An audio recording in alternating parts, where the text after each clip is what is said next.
కూటి వరకు కోటి విద్య చేస్తూనే ఉంటాం కదా తమ్ముడు.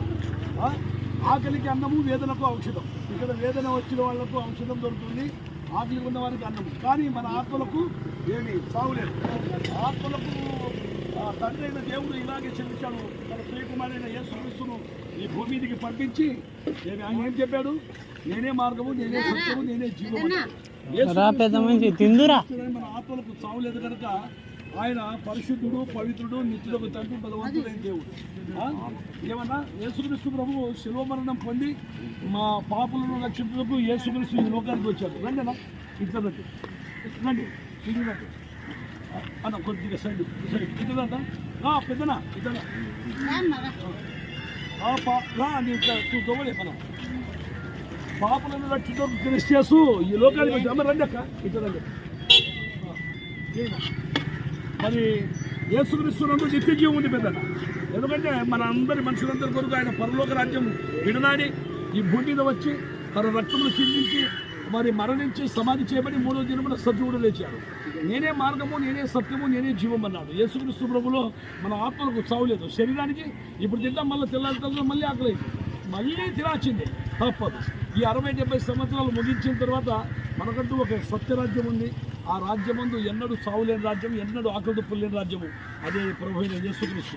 మీ హృదయములు కలవరపడదేవుడి, నా తండ్రి ఇంకా అనేకమైన నివాసములు కలవు, లేని ఏళ్ళ మీతో చెప్పుదని అంటున్నాడు.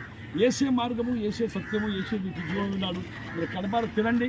భోజనం తినిన తర్వాత మీరు పని మీద ప్రభు పాపినైనా నన్ను క్షమించు, నాకు నిత్య జీవం ఈ ప్రభు అంటే పరలోక రాజ్యం ఇచ్చే గొప్ప దేవుడు ఉన్నాడు మనకు. నిరీక్షణ కలిగి ఏమే అన్నగారు, అది తీసుకోండి, అది బాగా ప్రభువును చదవండి. ఇదో ఇది పెట్టుకో దేవుడు, దేవుని స్తోత్రం. ఇది పెట్టుకోండి, ఇది ఒక ప్రభువుని నమ్మండి, మీకు జీవాన్ని పొందండి. యేసుక్రీస్తునందు మీకు జీవం ఉంది. మీరు లైన్ ప్రకారం రావాలి. లైన్ ప్రకారం వస్తే మీకు పెరుగు పచ్చడి ఉంది చూడన్నా, అక్కడ పెరుగు పచ్చడి ఉంది. మిషన్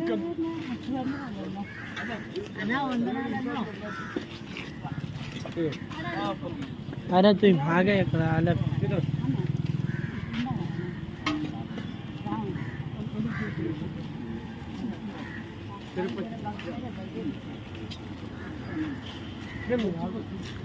अरे बगजोन घाल रहे प्रेम